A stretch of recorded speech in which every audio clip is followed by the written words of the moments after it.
last 2 years, we finished 8-2 and 9-2 regular season. Have gotten NCAA playoffs twice the last 2 years. Have gotten put out both times in the first round by Carson Newman. We have to figure out a way to get past a playoff game and to win a playoff game. We hadn't done that, but we've had a lot of success beating some 1AA opponents the last 2 or 3 years, and I think the reason for that, or there's a few reasons for that. One being, I think, just the consistency in what we're coaching and what we're teaching, not only technique-wise but philosophy-wise. Just those guys knowing what to expect, because basically the staff has been intact for 7 or 8 years. So we've been doing the same things a number of years. Just the repetition in the scheme, you know. We've been a 4-3 scheme for about 6 or 7 years now. And, you know, yeah, we mess around with it a little bit and have adjustments each year and have evolved with it a little bit, but the basic principles of the techniques that we're teaching have stayed the same. So every spring and every fall, that young kid is getting, you know, he's getting those repetitions, and he's not getting a different coach and different philosophy every year, and I think that's helped out a lot too. Thirdly, we've improved our run defense immensely, and I think a lot of that has to do with the repetitions and the coaching, but also I think the coverage that we've put along with the 4-3 package has helped out a lot, and I'll be talking on our quarters coverage. Actually, it's the second session. It's just a natural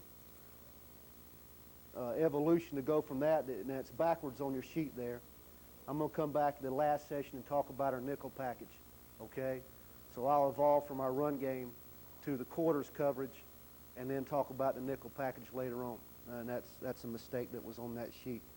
I might not have told Cindy the right thing, I'm not sure, but just make a note of that if you're interested. Are they good? Okay. And the quarters coverage, I'm not sure how familiar you guys are with it out here. We pretty much picked it up 2 years ago, and it really helped. What it does, it gets both the safeties strong run support, okay, and both those safeties, production tackle-wise, just went up immensely. You know, you play those guys about 8 or 9 yards, and it's like having 9 guys in the box, and that helped us out a great deal.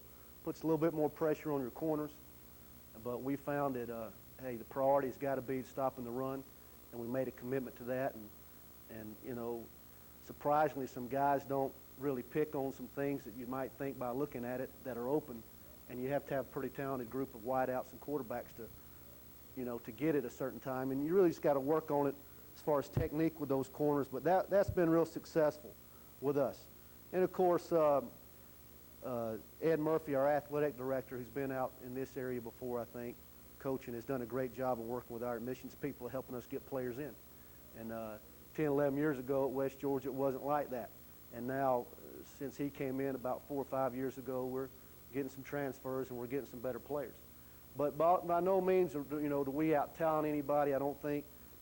There's a lot of teams in our conference that just have bigger players, and we have to do some things scheme-wise that we feel we have to do to survive and to be productive. And believe me, I'm going to share everything I can with you today. I'm going to give you a lot of meat in what we do. It kind of irritates me to come hear people speak sometimes, and they just kind of overview the thing and don't give you much ball. And I'm going to give you a lot of meat and potatoes and what we do and things we picked up from, visiting the Florida States and the Virginias. My coordinator in college is the defensive coordinator at Virginia, and he's always on the cutting edge of this 4-3 and the zone blitz scheme and things like that. And I try to take advantage of time with Coach Lance all the time. He's been good to me.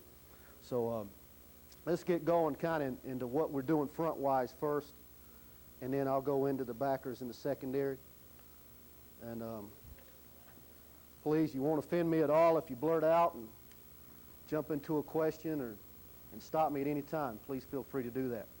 I think kind of just estimation flying over last night, I was thinking we were probably in our 4-3 front about 60% of the time. We would slide over, and I say 4-3 front, that's with making some front movements and adjustments, but our base 4-3 quarters package about 60% of the time. We would slide our front into a little 50 look, probably about 20% of the time, just to try to get that C-gap adjustment, okay, to give people a different look. We would bring 6-man pressure probably about 10% of the time, whether it was an inside or an outside blitz with those outside backers. And then about 10% of the time, mostly on the third and long, the throwing situations, we'd get in our nickel package and substitute a personnel right there and really come at them with a blitz or a zone blitz out of that scheme. So kind of our alignment, our basic alignment with 4-3.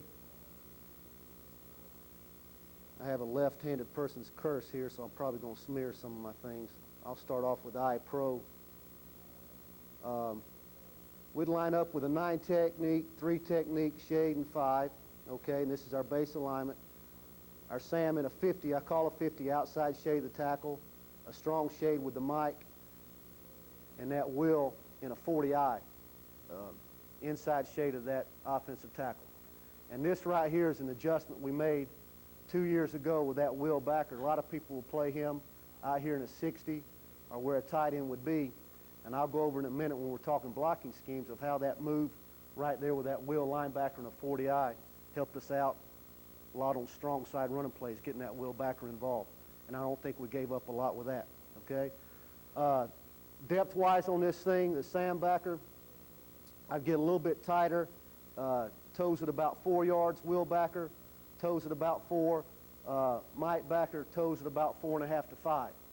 And a lot of that fits in scheme-wise, too, of what we do, overlapping those two backers on attacking certain type of schemes that I'll share with you in a little bit. So that is basically how we line those guys up. Corner, with our quarters coverage, about 1-by-7. Strong corner, we play more or less a strong corner, weak corner, okay? Strong corner being more or less just a field corner. And we did that mostly because personnel-wise, that guy being a little bit better cover man and trying to get him on the best. And it worked out pretty good with our personnel. Same thing, weak corner, 1 yard inside, 7 yards deep, strong safety, all right? 2 yards outside, tight end, 8 to 9 deep, free safety, 2 yards outside the tackle, 8 to 9 deep, okay? That was our base look. That's our base. Our quarters coverage, we called cover 7, okay? And quarters mean it's a true 4 deep.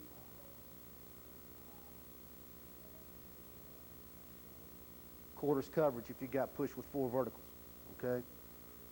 And we'll go over the reads of those secondary guys in a little bit, okay? Front-wise, start off with that. Again, I played the front in college, and I try to take a lot of pride in working great technique, whether your technique with the front, your technique with the backers, or the technique with the secondary. Everybody has a certain technique they got to play, and we rep it, and we rep it, and we work it, and we try to be real meticulous in that. And, you know, a lot of people play those front guys a little bit different. Just first of all, a little bit about the stance, and I consider every technique for those front 4 the same, okay? And to me, it is the same. Whether you're playing a 5 technique on an offensive tackle or a 3 technique on the guard, all right, you're still playing that shade. You still have a certain gap responsibility, and it's just easy teaching those guys the same thing and demanding the same thing out of each one of them. And we'll get in 3-point stance. We want to crowd the ball as much as possible. We want to get 4 inches off the tip of that ball, so we really want to make it close. If the referee comes over and tells us, Coach, you got to watch it, your boys are close to being offsides, and well, that's good. That's what we want, because we want to be close. If they're offsides, call it. But if not, hey, don't call it. You know, we want to crowd that ball as much as we can. Want to toe the instep stance, staggering our stance with that outside foot, okay, being back. So if I'm playing, say, a shade on that chair right there, okay, I'll have my gap foot up. I'll have my shade foot back to the instep. You know, I hear coaches a lot of times talk about third and long and getting off the football, and they'll say elongate your stance. You know, well, to me, you know, you see a guy come out of the blocks on 100 meters, he's got that stance tight for explosion out of his hips. And the way we teach our technique of lunging out of our stance and attacking our technique right there, we want that toe to instep, okay? Of course, we're going to drop our gap step foot. I like that opposite hand. It's the way I was coached. I like that opposite hand cocked and ready to shoot, because out of our lunge attack right there at our front 4, we're going to lead with our eyes and our hands. And we work drills every day with those front four of coming off the ball, coming off movement, and just attacking and lunging, not moving your foot at all. And to me, it's a tough technique to teach. If you rep it and rep it and rep it, and a kid gets it, I think you're going to be better off with those guys attacking their technique up front. So we got a lunge technique. And what I mean by lunge is on the snap of the ball, all right, we're leading with our eyes and our hands into our gap responsibility. So if I'm playing this tackle right here, all right, and I'm a 5 technique on the left side, I'm going to lunge to that via his neck, to that juggler, all right, right there on his outside juggler, okay? So if I'm right here, if I'm the 3 technique, and I got B gap responsibility, well, I'm going to lunge for hand placement. I'm going to try to put my eyes around his outside V, all right, and I'm going to be meticulous with my hand placement too. That's why I want that inside hand cock, and I want to shoot the eyes and the hands as much as possible and as quick as possible, all right? On my eyes to fit in the juggler, I want hand placement perfect. I want inside hand on the tit, outside hand on the cuff. And that's what I taught with guys every time, tit and cuff right there. A lot of coaches will teach inside breastplate, okay, shooting your hands to the inside. Well, that's fine and dandy if you're going to get a base block. But how do you expect that kid, if he's got inside leverage right here, and that big old outside tackle or outside guard's grabbing that cuff and getting you turned on the reach block? I don't think that's fair to that kid, okay? So I want just mentally leverage right there. I want that outside hand right here on his cuff. So now, boom, we get the reach block. He can turn, and he can post with leverage right there, getting his shoulders turned, all right? Offensive linemen, they're going to cheat a lot. You guys know that. First move they're going to make, if they got a reach block, they're going to try to throw that big old paw on you and get them hips around on you, okay? If they can do that, well, they've got a little advantage on you, okay? I'll talk about the reach block in a minute. So it's a lunge technique. You can look at it on film. If guys are really coming out of their stances, they get in trouble. If the first thing they do is take a step, I think, all right? We want to lunge. We want to attack with our eyes and the hands. Now we're going to react, okay? People say, well, Coach, isn't that reading? Well, yeah, we're reading after we react, after we come off the ball, after we attack the ball, okay? I don't want that outside foot to move, all right? Your gap step foot, I teach the guys, I don't want that to move for any reason except a reach block. If I'm getting a base block, if I'm getting a veer inside release, I don't want that outside foot movement. If that outside foot moves, boom, now your pads are turned, and now I think we're in a disadvantage, power-wise and redirecting-wise, okay? So I always want to stress coming off the ball. If it's a base block, we've lunged out of our stance, we're in great shape because now we're uncoiling, and now we've got our big muscles involved in the whole attack, all right, our hips and our butt right there. All right, low pad leverage, great hand placement, boom, separating the base block. We want to protect our gap. We got leverage with that cuff right there. So if this guy's basing us out, all right, how often does that happen? Not very much, but you got to teach a certain technique and you got to stick with it. We want to squeeze that guard back in that A gap, and we always want to secure our B gap right there. Same way if it's the shade and the center's blocking back. We attack with the outside cuff, the tip. We want separation. We won't squeeze. We want to keep our pad square. So now we've ensured our gap. We squeeze the player. We've helped that linebacker out on that other gap. Now we get play outside. The back bounces. Now we can come off the block and make a play. If we're turned in here, back cuts, we're at a disadvantage trying to redirect. That's the whole purpose of keeping that gap step foot in place. Okay? Now, say we get a veer release. Okay? This is the toughest one in that lunge technique. Is somebody not adjusting. Now we're shooting our eyes and our hands. We're lunging out of our hips. Now we get the inside release. Now we want to move that inside foot, and we want to attack it, and we want to follow that inside release. Still coming out of our hips, still attacking, and now turning. But the big thing on that technique right there, man, is teaching that outside foot not to turn, not to pick it up and follow that guy in the hole right there, okay? Again, some people might teach running down in there with it. We just found out we're a lot more successful. We squeeze it, and we keep our pad square so we can come back out of it. Plus, it also helps you out on the second level block, attacking it and keeping leverage on it, okay? So veer, tell the guys mentally there's 4 things, okay? It's going to be the dive, trap, cut back, or pursue. That's got to be his mental capacity there on the veer block or the inside release. First thing he thinks is dive. Veer block, dive on option, that's his, okay? Trap, boom, veer, all right, it's not the dive, is there an opposite color coming? All right, there's the trap. And now we want to attack it. All right, cut back, boom. Veer, no dive, no trap, You got the tailback cutback. All right, secure that right there before you go running. All right, those three aren't happening. Now the ball's truly away. There's no cutback threat. Now you turn and run heel line. Okay, dive trap, cutback pursuit ought to be automatic to those guys like that. Okay. Next block they could get, reach block. Okay, now you're attacking right there. Boom, coming out. You see a head coming. You see movement to your outside, threatening your gap. Now, if we've got great hand placement, along with the attack of that juggler, a head might have us right there. I tell my guys all the time, a head can't get you reached. All right, and if we've done a good job shooting that tit and that cuff right there, the head might have us. The head can't reach us. The hips can. Okay. Now we're going to fight through that pressure. Now that gap step foot, you're lunging, gap step foot's got to go. Okay, now you're threatening your gap there. You got to post that hand. You got to keep your hips outside of his and fight pressure with pressure. And post and pull is a technique I use. Post that gap step right there and pull that good leverage on that tip the other way. And now, hey, that's a cardinal rule. You can't get reached. All right, you got to fight that and you got to keep your gap. Okay? And that should be the only time that outside foot moves right there. And that's the technique, man, we teach with all four of them, okay? And that is the base technique. Do we free them up? Yes. We free them up with a call, okay? I want this linebacker to know, all right, if we're going to give a jet call, SUI is just some terms we use. We want to get that end up the field, or we want to penetrate that three technique. Well, I want us all on the same page. And I want that Sam, Mike, and that Will to know if he's going to give up his inside leverage on second level by a call, okay? I'll go into some blocking schemes in a minute.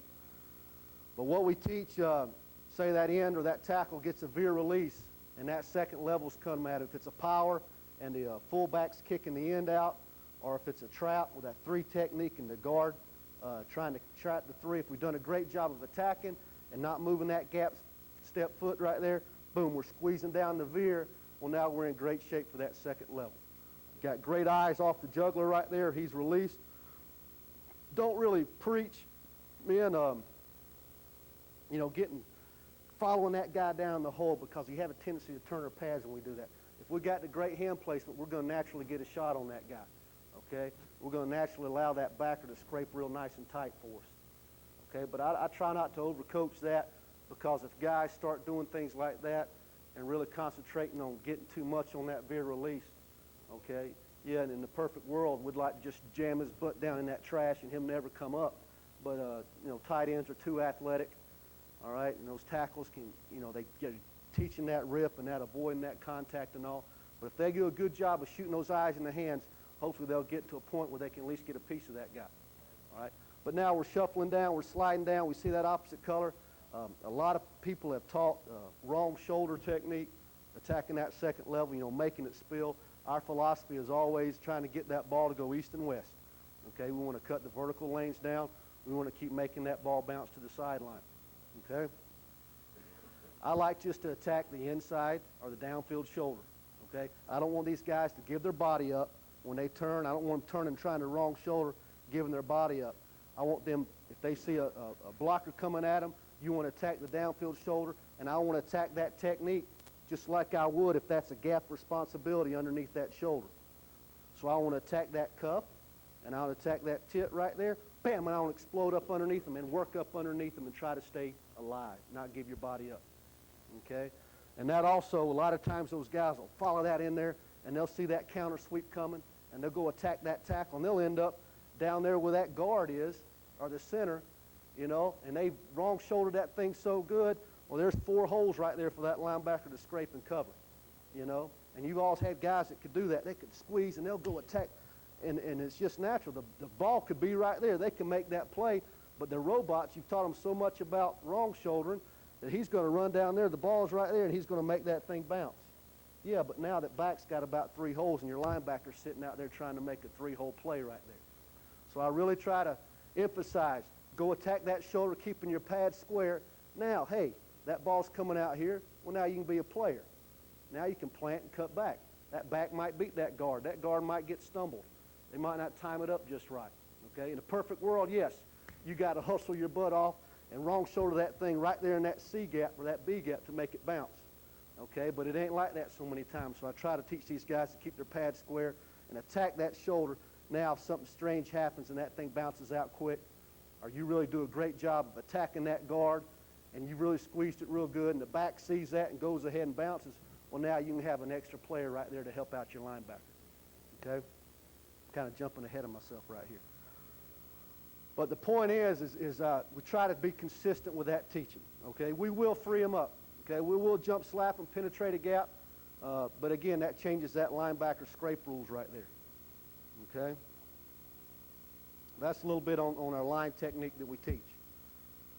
Linebacker technique, okay, in reads. We'll start off with our Sam linebacker here.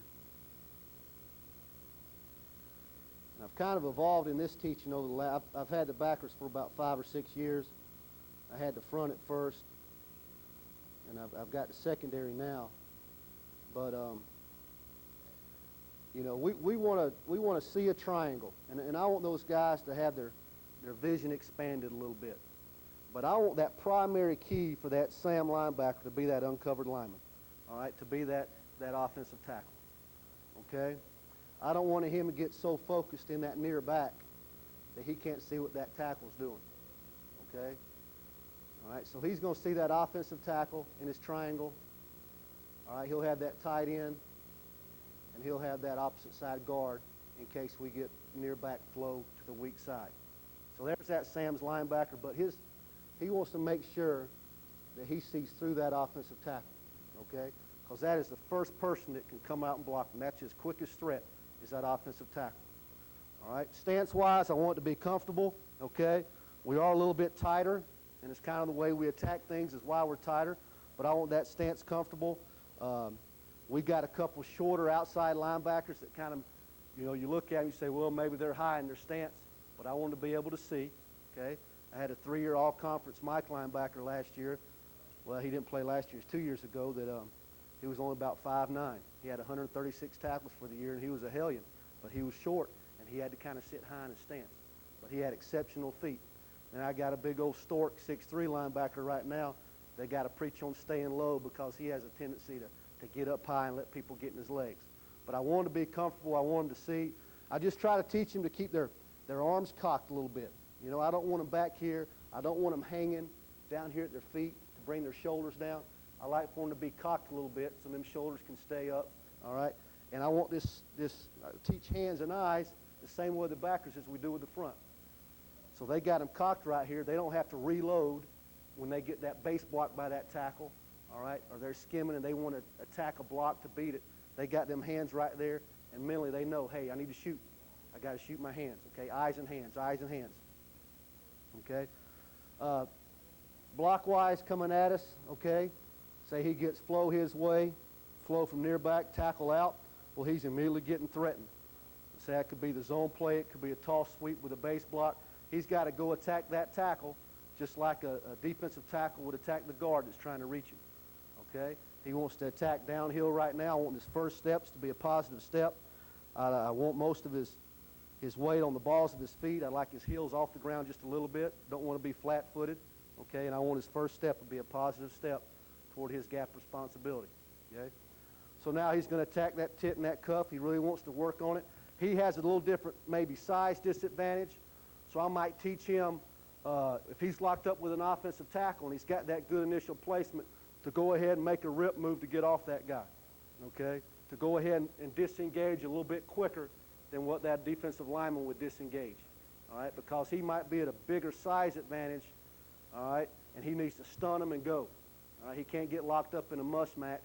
He's going to get turned and he's going to get tangled up in that big old moose, you know. I just don't like that. But if we can use our speed and our leverage and our eyes and our hands and pop them and get off, well, we've secured our gap, okay? And again, they've got a little bit more distance right there. They got about 4.5 yards to determine what's going on, and those front guys don't. Okay. Now he gets near back to him flow. He's a C-gap player. All right. If he gets flow away, all right. Of course, now he is the backside A-gap cutback player. Okay. Now we have done a real good job this past year. We work in the cage a lot of seeing those guards. Okay. If he's going to get flow to him, all right, and he sees that guard right there pull opposite way, well, now he has that fullback. All right, it's totally overridden by the guard. So if he's getting flow to him, but his guard there in his triangle pulls, all right, I verbally want to hear him say pull. And we'll get in the cage, and I'll just work drills. I'll get behind him, and I'll point. You veer, you pull. And I want to hear him say, coming out of that, all right, he's going to start attacking near gap. As soon as he sees that guard, he's saying pull, and now that frees him up to run, okay? When a guard pulls, I really don't teach shuffle with these guys, okay? If you're that will linebacker and your guard pulls right there, say you're in a 40-eye, I don't know how I drew that up.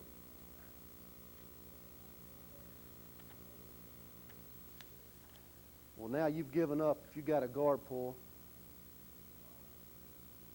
that will has no longer backside responsibility. Okay? So even if he gets full back to him or full back away, a guard will always override near back. So he is free to run downhill now. Okay? Because what? Because now that has passed cut back on to that shade getting blocked back by that tackle. By the center. Okay? Yeah, I'll teach that will never to overrun the scoop block. But if we have a guard pull right there, well, now that cutback lane is taken by that shade, because we don't teach these guys to cross the face when they're getting blocked back right now. Again, it's all about being on the same page. If we want to do something like that, we'll give them a call. Okay, but we don't want these guys freelancing and doing those things on their own. I'll go ahead and evolve in a couple schemes right here. Okay, kind of what I've progressed to anyway. Let's say we just got the straight dive. Mike's A-gap strong, Sam's C-gap strong, and Will's the cutback player. Okay, let's talk about the Will right quick. Okay, of course he is a B-gap player to the weak side. Okay, if we were to get, say, isolation. Okay, let's get flow to him, isolation, say a double and a chip up. Everybody we play seems we have to test us with the isolation on the weak side. Okay, ISO on the Will. Okay, something interesting here of what we kind of did a couple of years ago that's really helped us out on the weak side. And the strong side is how we play isolation block. Okay, when that Will sees that B gap open, okay, he's flow his way, his guard block down, that's his uncovered lineman he's keying through. All right, his triangle is through the tackle to the opposite guard and near back. All right, when his guard blocks down on the double, he's gotten flow his way, well, he know here comes the oscillation. That's what he's thinking. I'm a B-gap player, I go attacking. What we do different than what some teams do, and this is what we did about 4 years ago with this, all right, and what we were doing, we were getting some north and south seams. So you're getting blocked out right there. They're doubling, chipping up on your mic, okay? And we were attacking that Will on the outside shoulder of that lead blocker, okay? Lead blockers coming here. We try to attack it, of course, try to meet the isolation on their side of the ball. All those types of things you teach with an aggressive linebacker, okay? Really meeting that thing, really going and hammer that guy, but keeping that outside arm free, okay?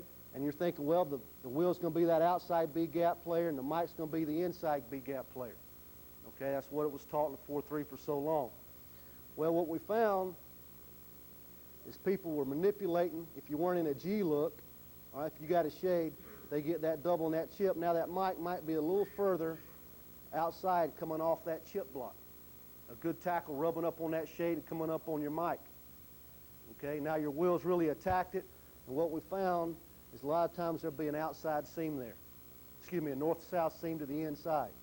All right, Will might do a great job attacking that thing. He's going to get kicked out just a little bit, okay, but there was a north-south seam. This is what we went to a couple years ago that's really helped us in the run game.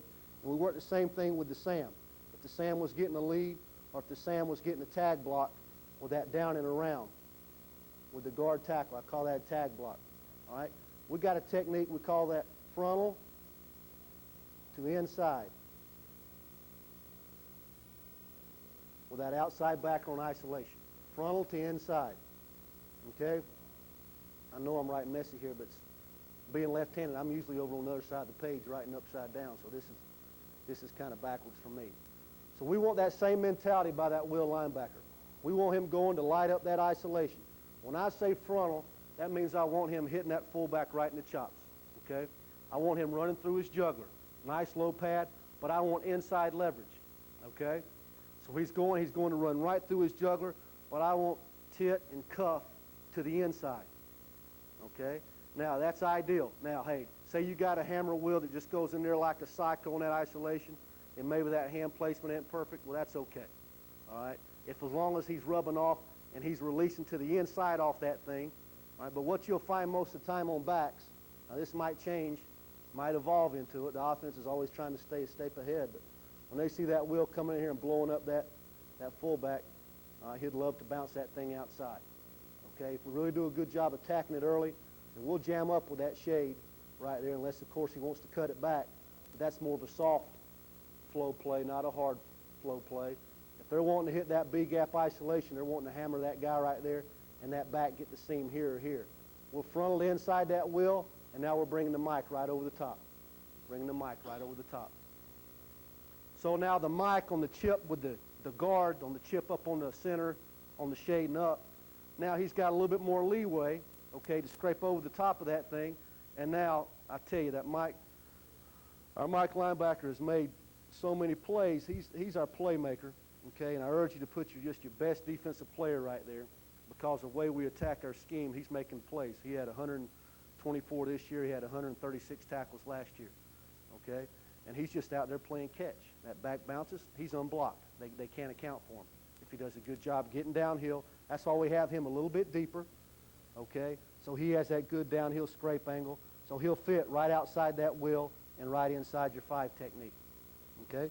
Remember, our 5 technique is not running around a block, okay? He ain't moving his gap step foot. He's attacking that base block and he's trying to squeeze, okay? Again, that's an ideal world, and that's good, good chalk talk. But he's not running up the field getting his pads turned either. He's trying to stay square and squeeze. So now if that back was to break outside that mic, now he can come off, and now we've got an aggressive safety out there also, which we'll go into a little bit later. Yes, sir.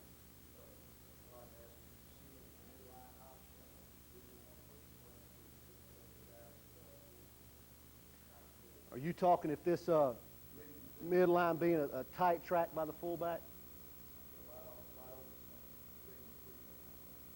All right, on this side, strong, with a veer release. All right. You mean really getting a good rub, so they're holding him up for a hard veer?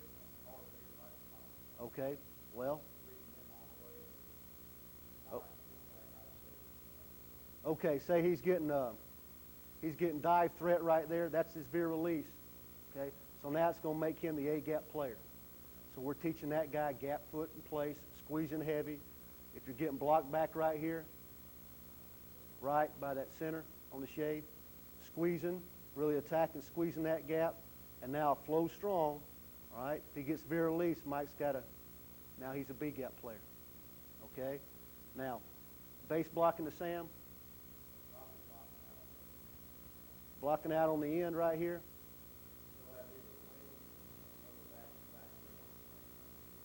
Leading up here or here? Leading up here? All right. Mike backer, who's going to block the Mike? The center? Trying to scoop? Or counting on that guard? Okay. We've got... All right, so he's scraping off. He's got fullback. All right, now he's pulled. He's got quarterback. Okay.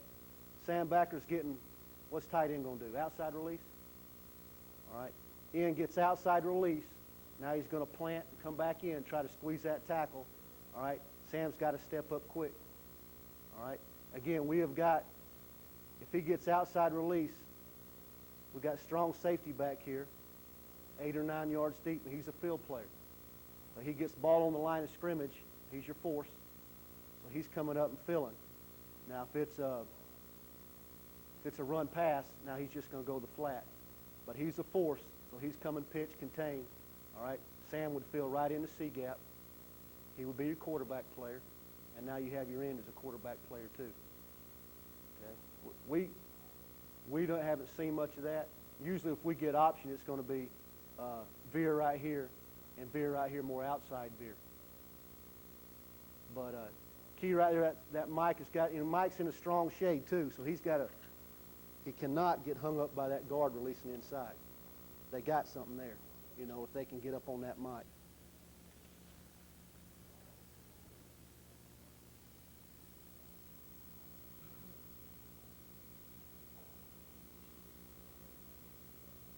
Here's something that helped us out a lot with the wheel. We got so much from our guys and a couple people in the league, so much, we call it wham play or power play strong. It's usually out of eye backs. They could do it out of split backs. A veer block and double team, block back, pull, kick out the end with the fullback, and wrap that guard around on the Sam. All right. Scooping up on the wheel. All right. I don't know if you guys seen much of that. This kind of might have been what you were alluding to a little bit. Okay. Again, the way we play our end, all right, with the veer release, it's that same team. Here's opposite color. He's really got to come down to that double team. Now, our guys really just are persistent in sticking that thing to the inside, We're okay with the bounce, okay, because we've got the Sam backer flow his way. All right, his tackle's blocked down. He's getting veer release. He's coming up the C gap. Well, now he feels the veer release, and that Sam scraping outside, okay? Veer release, squeeze, Sam scraping outside. Of course, you gotta, you need to have a 3 technique that at least hold his ground.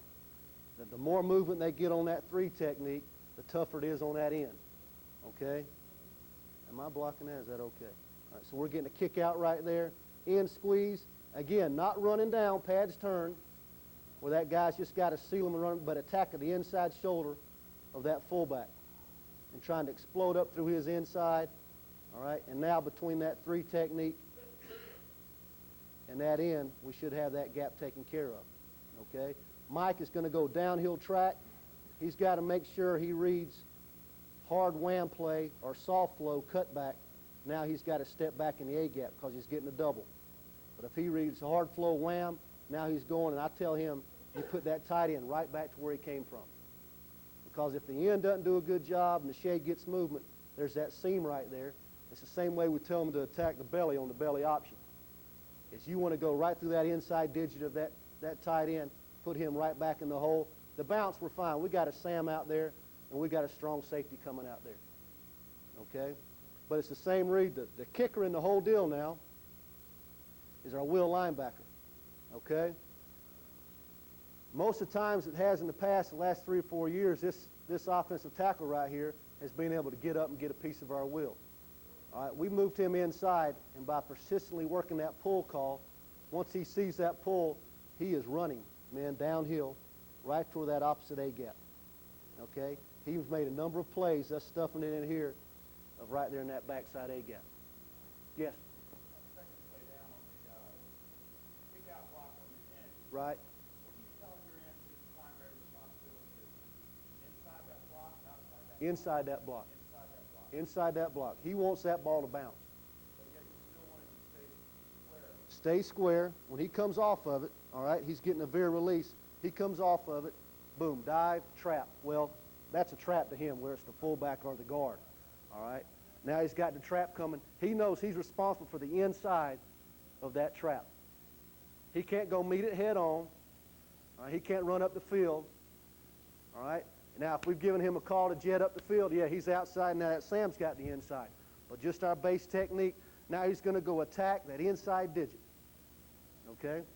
Now, if the guard's coming, all right, his progression is going to be fullback to guard. That's just natural.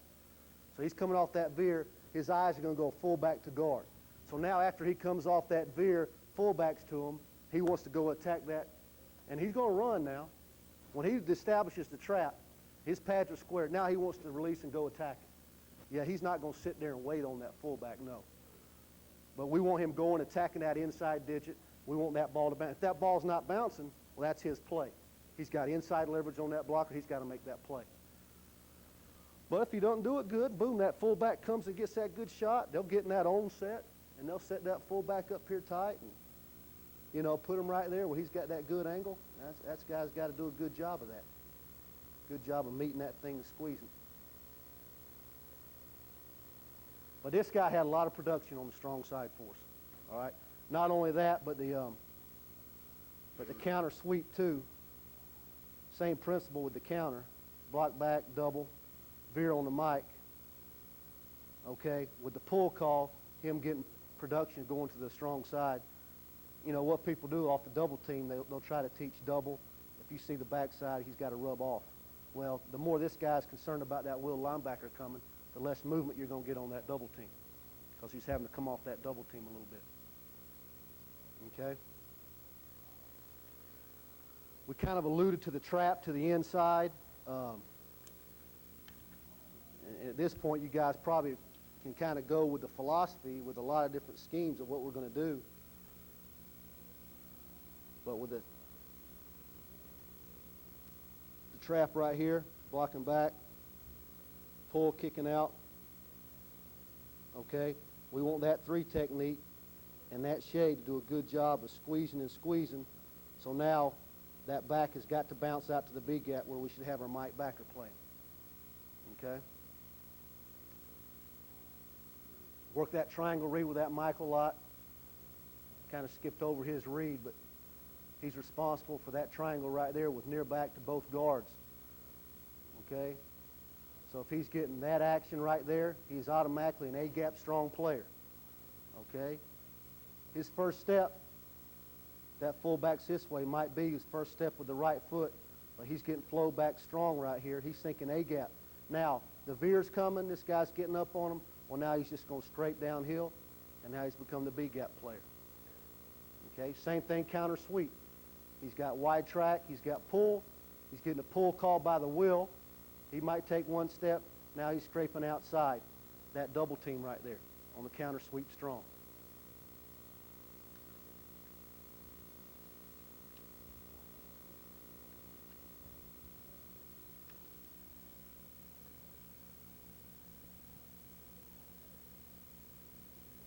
One play that's given us a lot of trouble in the past with the 4-3. Everybody wants to attack this bubble out here in the C gap. And yes, we will have to make adjustments. Yes, we will walk him down to a tough alignment.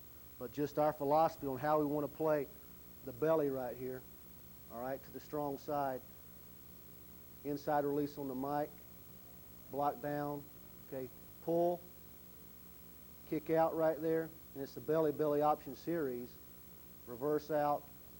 On the belly, he's going to kick out the end. On belly option, fullback's now coming outside and loading on your Sam. Okay? Now, this is something we've had to treat a little bit different. And just normally teams that do this will be more of a belly-belly option team, and we're just going to have to coach, hey, that's near side guard pulling.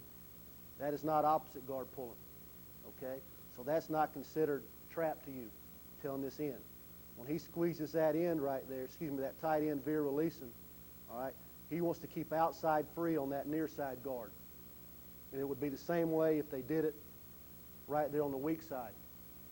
Okay, first of all, he probably doesn't have time, okay, to do a good wrong arm right there anyway. A good inside digit attack. I don't want to say wrong arm, but he wants to keep outside free.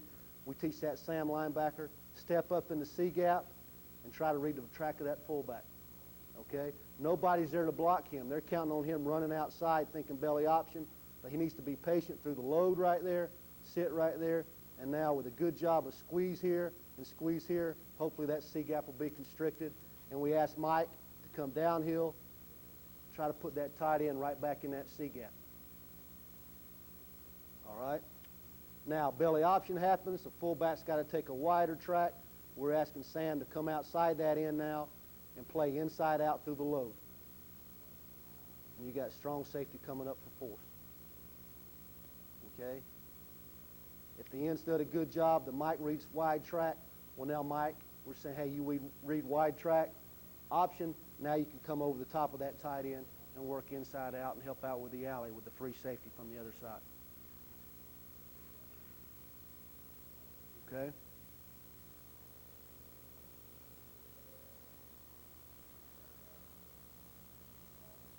If somebody tries to attack the bubble with a lead,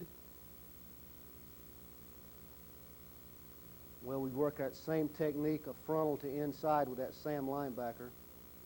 Block out, double, scoop up or double and chip on the mic. Sam attacking frontal to inside. Now with the double and the chip, Mike has a little bit more freedom to rip over the top of that tackle, chipping up, and now he can get to the outside C gap.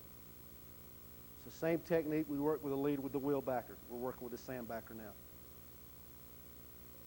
People don't seem to attack the lead as much on the strong side as they do on the weak side with us.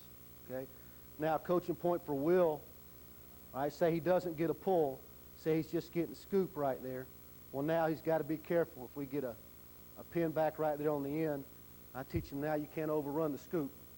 I teach him to get downhill and get on the heels of that shade if they're scooping up with the backside guard on him. So now if you get a true soft flow cutback, now that Will has the ability to come back in his B gap on the backside and make that play. So I tell him to run with the pull and don't overrun the scoop. 2 coaching points there.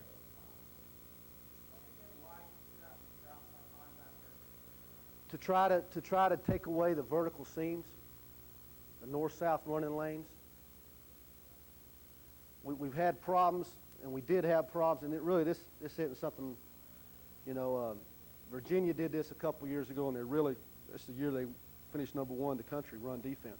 And they said it helped them immensely too, because I was visiting with them, and their mic, whether it was the double up, the chip up by the guard, or the chip up by the tackle, he's doing a good job, but he'd just get kind of mushed and run off to the side, and they're popping, 4 or 5 yards on certain belly plays and fullback plays on them, and allowed this guy to be a lot more aggressive, and allowed that guy to be free a lot more by coming over the top.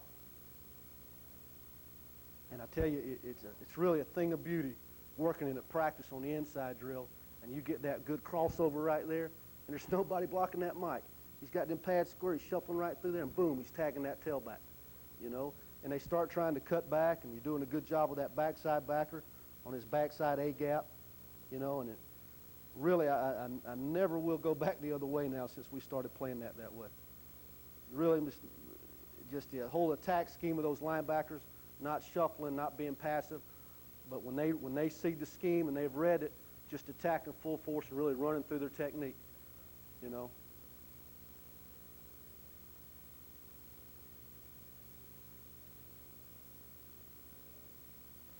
Trying to think of any more particular. You guys, just the option series, just dive option.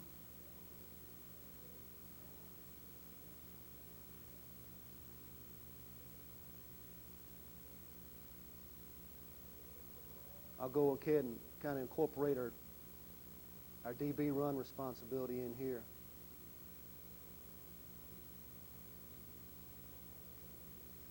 Remember, these guys are 8 to 9 yards. Say we get a dive option week, if we just get base option, now our Will is our fullback player, all right?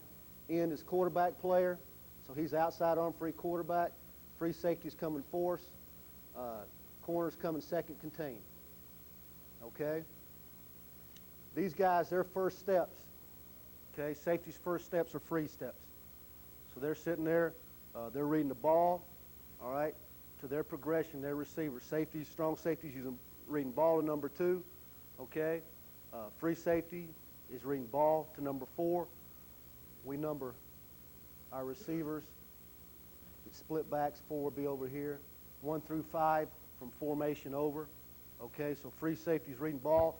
They're reading on the line, ball on option right now. Well, now he's coming. He's forced. He's second contained.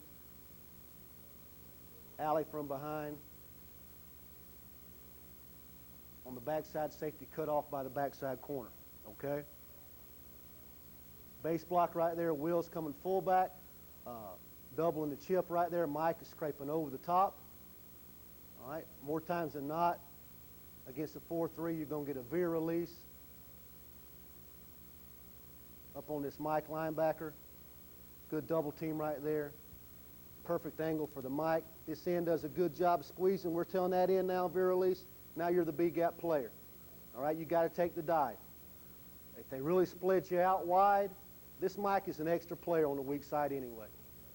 Okay?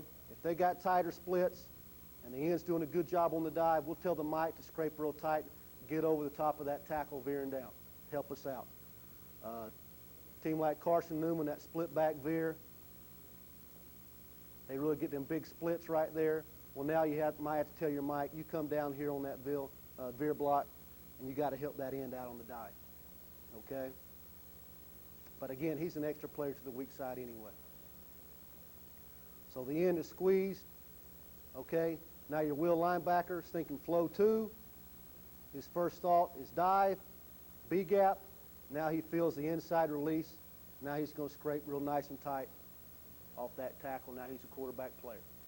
They've changed responsibilities, okay?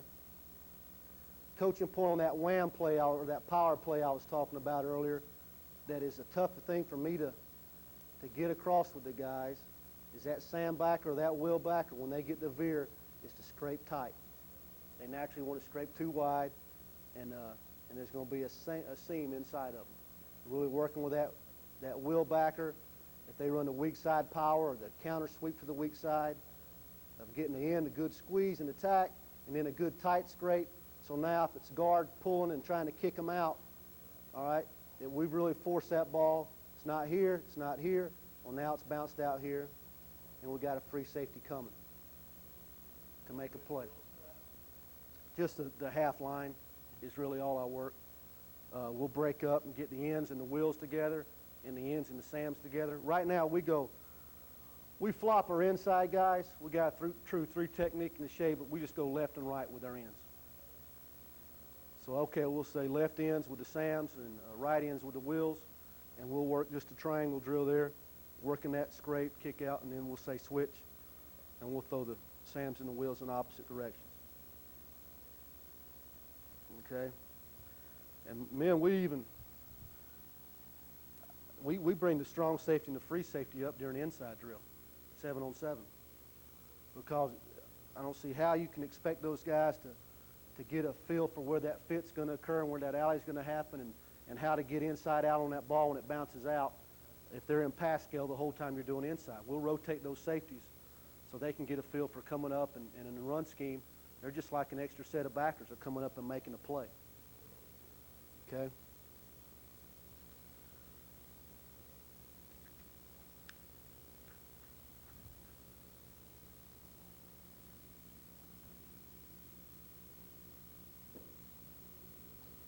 Anything else scheme-wise?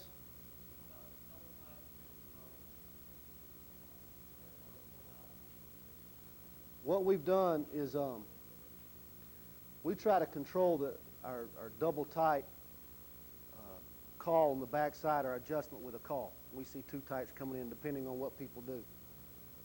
Like if we're sitting there in a base look, we see 2 tight ends coming in the game.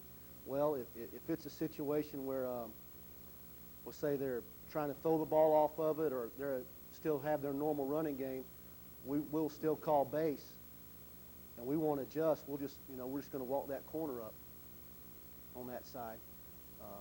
If it's a full house look, we've run really a little different scheme. But we might break him out to a tough look. We'll automatically go to a G look, get that shade out to a guard look right there, and just play same techniques. The kicker is that 7 technique's a little bit different. A team like this, we've done things like play a 7 technique and read off that tackle, okay? So if he gets the inside release, then that end's going to squeeze for dive, okay? Or if we don't, all right, and he is a true C-gap player, and you have to have the ability to step that will up in C-gap, changing that up. As far as a double load scheme, okay, or a dive option scheme, something we picked up from Georgia Southern, that they had a lot of success with the Citadel, is they play a 7 technique and 2-1 techniques, and this is what we ran. Elon College ran the wishbone against us, and we went to this. With that Sam really cluing off that tackle, and again, this is a whole different ball of wax, and we could talk a long time on this, but taking away that the fullback play with the 2 tackles right there on the bend back and all, really trying to eliminate the A gap, okay, and have that Sam reading off that tackle. If he gets veer inside, all right, this guy is a quarterback player. He's attacking that tight end, and he's a quarterback player. If he gets veer inside, this is a 1 technique. Then Sam steps up, kind of reads the mesh right there, and he's a dive player. And now our Mike's coming over the top. If that tackle was to, that is a 7 technique. If this tackle was to block up on the Sam, okay, now he's immediately going to scrape outside with that in, and now the Mike is coming downhill, and he's a dive player. Okay? I know I'm kind of getting away from your question a little bit. I didn't know if you want to talk two tight end play or wishbone play. But I'm talking about on the backside with two tight ends.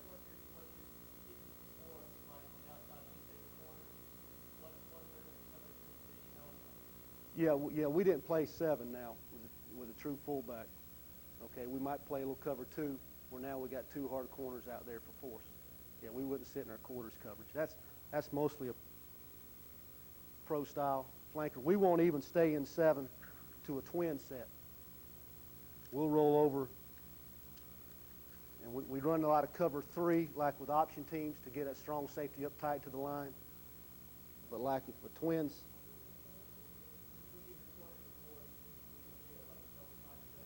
yes. Mm-hmm.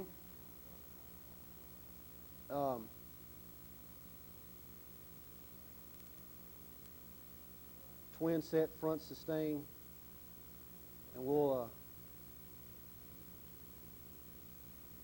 go to a 3 deep look, curl flat.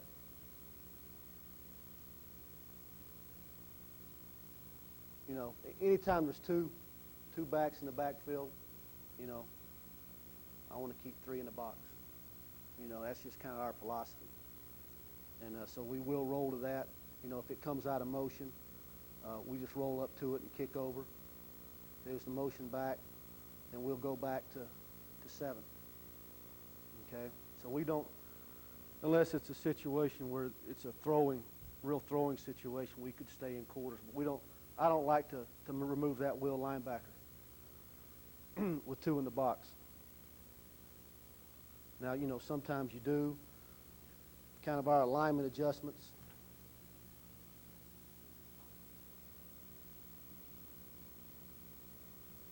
Say we get 3 wide set. Okay. That is the one time with the backside receiver, we like to stay in 7. Will and Mike stay the same. Now Sam is just going to split the difference. That end's going to walk down. So our Sam will walk out. Okay, now the thing you got to protect with that, they walk him out. Why are they walking him out? Is it for pass situations where you're okay? Is it run situation we're trying to exploit that cutback by getting that Sam removed? Well, now we might build in with we call this a rabbit set, with a rabbit adjustment. We'll have a check crash, you know, where we'll send that 3 technique to try to get that bend back a little and help them out with that. So yes, that is a weakness, and I don't believe that you can, you know, stay in that totally in your base look if they got that Sam removed.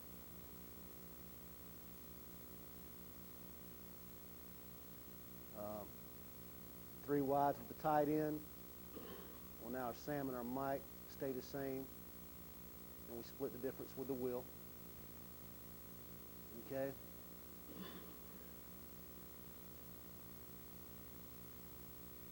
Double slot, 2 minutes, okay. Well, now we've got them both. Split the difference. Okay.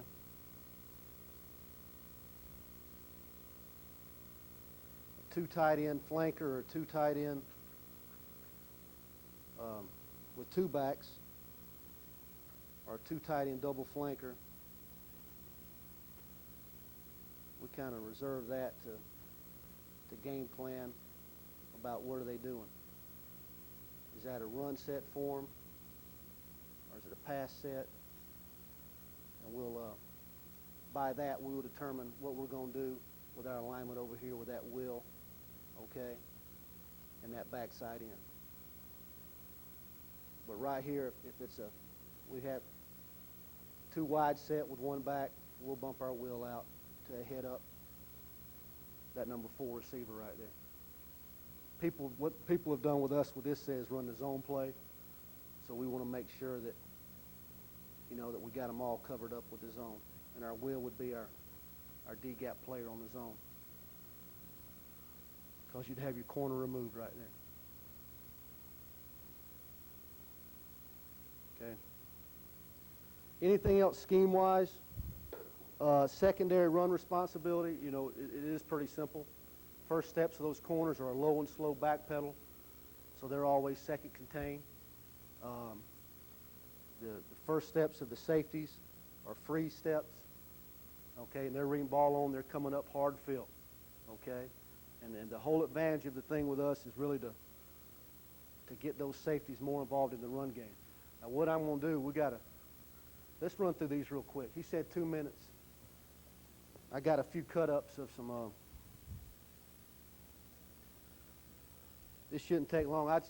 I had one of the GAs do this right before I left, and we were so busy recruiting the last few weeks, I didn't have a lot of time to put in these, but I told him just take out about 10 running plays versus base. It's against Newberry College right here. And here's your lead to the weak side. All right, we're in our base look, cover 7.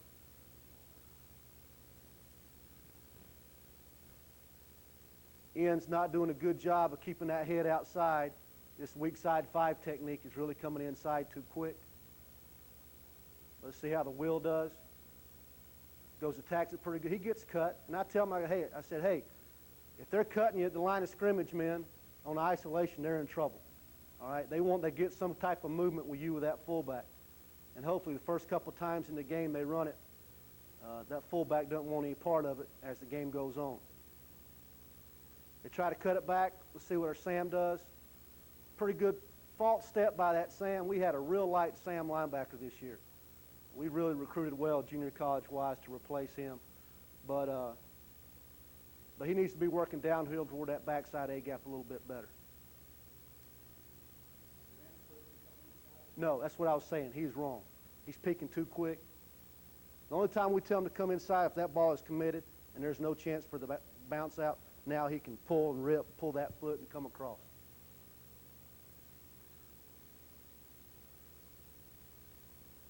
All right, this is the wham play or the power play. You get a pull by the backside guard. You get trying to get a kick out by the fullback right here. Again, backside Will linebacker should have been a little bit more aggressive running there. Let's see how the end plays this. Pretty nice job, you know. They get a couple yards of that mainly because moving on the 3 technique. I haven't seen it yet, but I'm just kind of speculating. That's what's going to happen. Yeah, stood up. That's where the movement happened. And let me tell you, we definitely didn't outman anybody. We finished first in the conference in scoring defense this year. All right, here's your trap option. Didn't go with this on the paper, but Will Backer's the key to this, of seeing that backside guard pull, this guy giving him a good pull call, and him getting back outside. The end that the guard's pulling on has to do a good job of just maintaining that guard. He's going to log him right here. Mike's got to honor that trap. But we did have a pretty athletic Will linebacker. He was a junior college transfer out of Georgia Military College, and then we're going to miss him. He did a good job. He's too many false steps, but see him step over that guy right there. He's pretty athletic. Did a good job. Really got a pretty good young defense. All these guys will be coming back. It's against Jacksonville State here. Good 1AA opponent. Here's your belly option, okay? We'd seen that double slot bone out of them, the J bone, for years, and we played in the first game they come out and tried to run the I. Really changed their whole scheme. We had this great wishbone plan against them we picked up from the Citadel. Didn't run it one time. We jumped back into base cover 7, our quarters, and good job by the end there of after he squeezes, he really makes the play of realizing it's front side guard. Watch the right end here. Front side guard's going to pull, try to log, squeezing, and getting back out. Okay? Our Sam Backer's got a good scrape. He stays alive. He reads wide track of the fullback. Now he's coming on outside, ready to play off the load. Right there, stays on his feet. Backside pursuit ends up getting him. See if we get some safety play here too. See how aggressive these two are? Coming up, cut off. Now they're cracking on that safety, so that corner's going to replace. A lot of people who can cover 7 or quarters started doing that, cracking that safety because they know he's coming hard, and that corner's just got to see it and come up strong. We do stem around a lot, and we don't, like I say, we don't stay in quarters all the time. We're disguising a true 2-deep look and then moving up to our quarters, our 4-deep right there. That was some sort of counter right there that backside did a good job of staying home. See an opposite color. This right here in great film. I'd like to say this is something I teach with my will linebacker, jumping over the ISO. Watch this athletic move by 38 here. And he's going to stay on his feet. He was a dandy now. But he did read it quick. Excellent job by the shade right there getting the, if that guard comes off that chip block real quick, that shade's got to make that play if he comes up on that mic real quick. He can't be single blocked. This is just a dive, the backside end, squeezing down, keeping his pad square. All right, here's a 2 tight end look, and we just kept him in a 5 technique. We disregarded that tight end.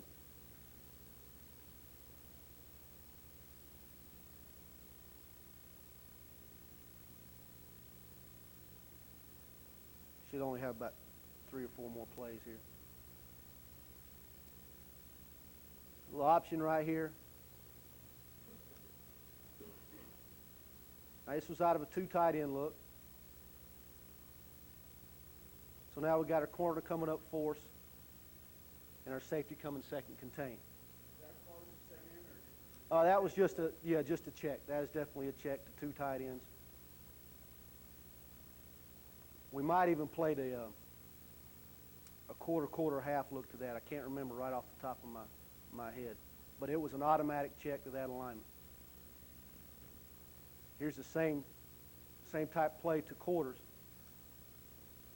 I think they're base blocking the end. If they're base blocking our end right here, he's the quarterback player still. He really didn't do a bad job, but he needed to play that third of the man out there a little bit better. If he's getting reach block, he's really got to post and try to get outside. He is not a contained player, okay? All right, we got a safety coming up for us. That end and that 5 technique, the 9 and 5, they're not contained, okay? But if he's getting reached, that ball better go way outside. See, right here, you see the end getting reached, all right? Now, this isn't any good. He's probably way too tight in his alignment.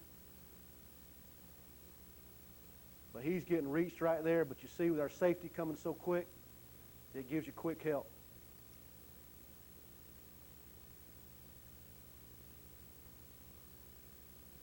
They cracked. The corner came off second.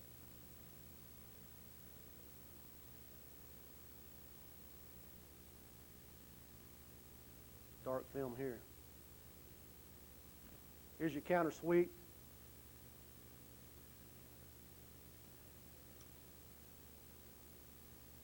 Looks like free safety's going to make a play right here.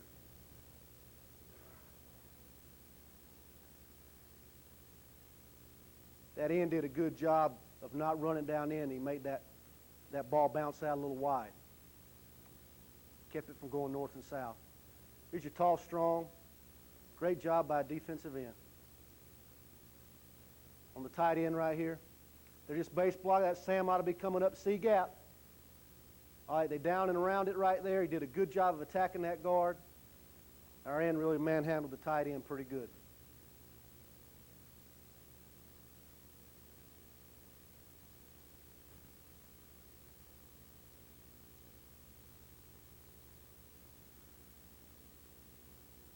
Really not a good job execution by them. They're trying to run the power play wham, and they're just breaking it outside real quick, which is kind of playing into our hands with the safety.